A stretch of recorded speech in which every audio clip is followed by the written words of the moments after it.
जी हाँ, हकीकत में नीला आसमां सो गया और अपने साथ एक ऐसी शख्सियत को लेकर सोया जिसको सोते में ख्वाब देखना पसंद ही नहीं था।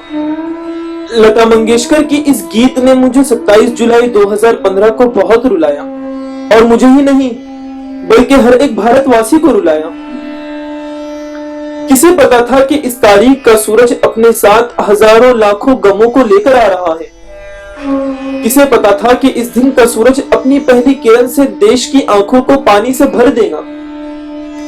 किसे पता था कि इस तारीख का सूरज अपने साथ एक ऐसी शख्सियत को ले जाएगा जिसकी जरूरत देश को हर लम्हा महसूस होगी।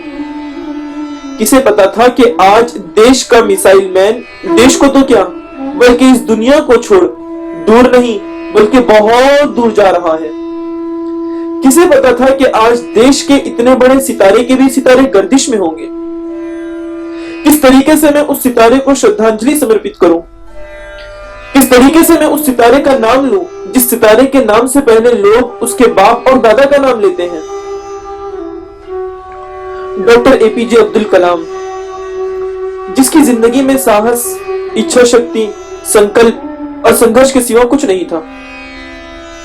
देश के रामेश्वरम जैसे छोटे से गांव में जन्म लेने वाला बच्चा, किसे पता था कि एक दिन वो देश का सबसे पावरफुल इंसान बन जाएगा।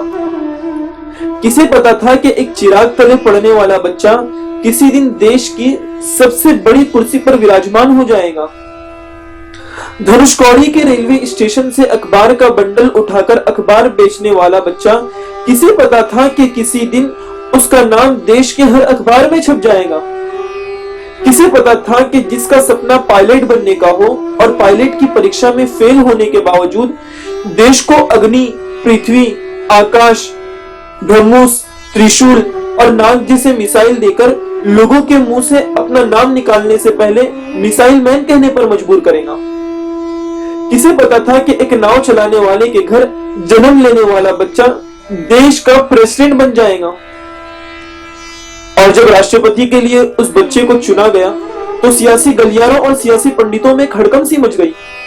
और वो हड़कंप इसलिए नहीं थी कि इस नाम से किसी को ऐतराज था, बल्कि इस नाम से तो हर कोई खुश था, क्योंकि ये इंसान प्रेसिडेंट ऑफ इंडिया नहीं बल्कि प्रेसिडेंट ऑफ पीपल बनने जा रहा था। एक ऐसा व्यक्ति जिसके जाने से क्या जाति, क्या धर्म, क्या पार्टी, क्या विचारधारा, क्या बच्चे और क्या बुजुर्ग, सभी की आंखें एकदम से नम हो गई थी। हकीकत कहूं तो सच में मैं अपने आप को वाकई भाग्यशाली समझता हूं कि मैंने अपने जीवन काल में कलाम जैसे व्यक्ति को देखा, जिसके इस दुनिया से जाने पर उसके अंतिम दर्शन के लिए हर वर्ग के लोग मौजूद थे। लेकिन उन सब के बीच एक ऐसी तस्वीर भी थी जिसने दुनिया को भावुक कर दिया। जब देश के 94 साल के उम्र दराज बुजुर्ग retired air chief marshal Arjan Singh पहुंचे। प्रिय कलाम साहब, राष्ट्रीय भवन पहुंचने के बावजूद सादगी और शालीनता की मिसाल भला आपसे अच्छी और कौन दे सकता है।